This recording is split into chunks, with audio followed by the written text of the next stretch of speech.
She took me up the stairs, me lads, to show me what to do. Then she fell on the feather bed and I fell on it too. Well, indeed I did, don't you know I did. Do me right for a laddie, well, indeed I did. Then she picked up a frying pan and she began to knock, for to let the servants know, me lads, that I was at me work. Oh, well, indeed I was, don't you know I was. Do me right for a laddie, well, indeed I was. She put her hand into her apron and she pulled out 20 pounds. Take this, me jolly tinker, and we'll have another round. Well, indeed we will, don't you know we will. Do me right for a laddie, well, indeed we will. Okay, this is going to be another book video.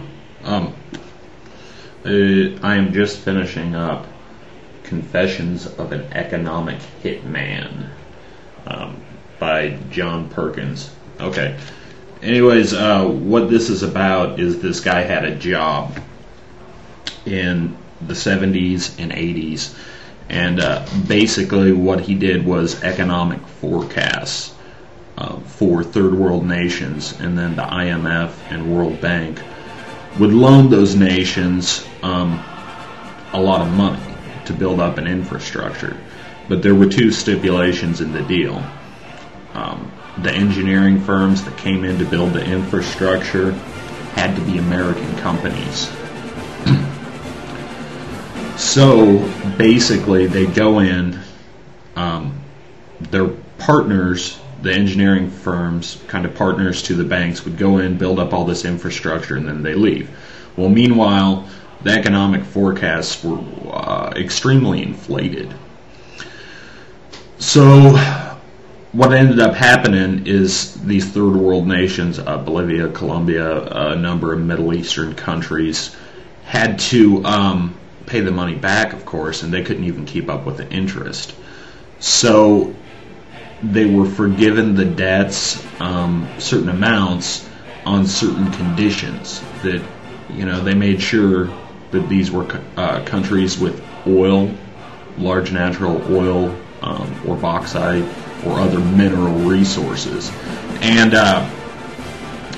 then our companies would come over and exploit those resources. And this has been done all over the world, according to this John Perkins, which I'm not sure if he's legitimate or not. But it's ended up with like situations in Colombia, for example, where they've got a large drug trade that is the primary source of income for groups like FARC, you know, communist guerrilla fighters, and the Mujahideen in Afghanistan. The fighting was so long and terrible there that a lot of the farmers had to just start producing poppy. So it's a tale kind of drugs and economic exploitation, and supposedly it's all true. Like I said, I'm not sure if the guy's totally legitimate or not.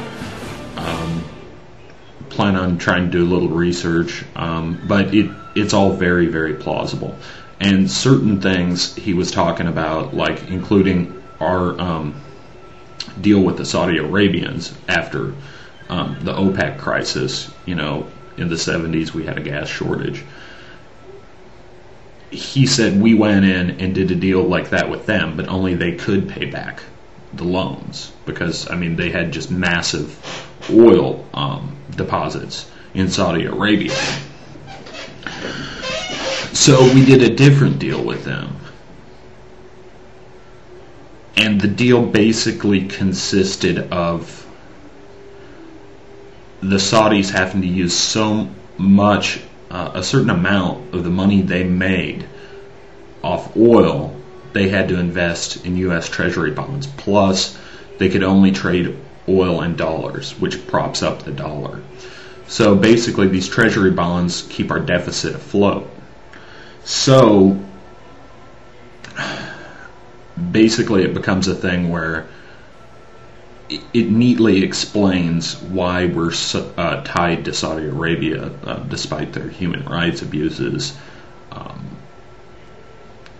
You know, I mean, they don't look favorably upon Israel. The problem with Israel is they have no oil. They have a powerful lobby.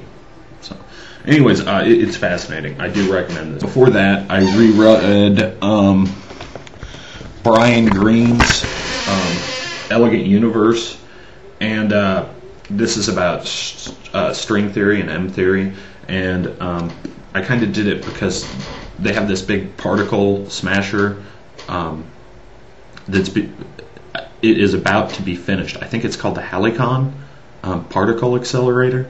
It's about to be finished. It's in mostly France, but partially Switzerland too. It was built by CERN, and they're real excited that it might provide empirical evidence supporting string theory. Not direct empirical data, but like indirect. Certain particles might be formed that have never been formed before. So anyways, these are my two books that I would recommend you read. The Elegant Universe by Brian Greene, Confessions of an Economic Hitman. And I would like any book recommendations you might have. Good ones, please. Okay, thanks. Bye.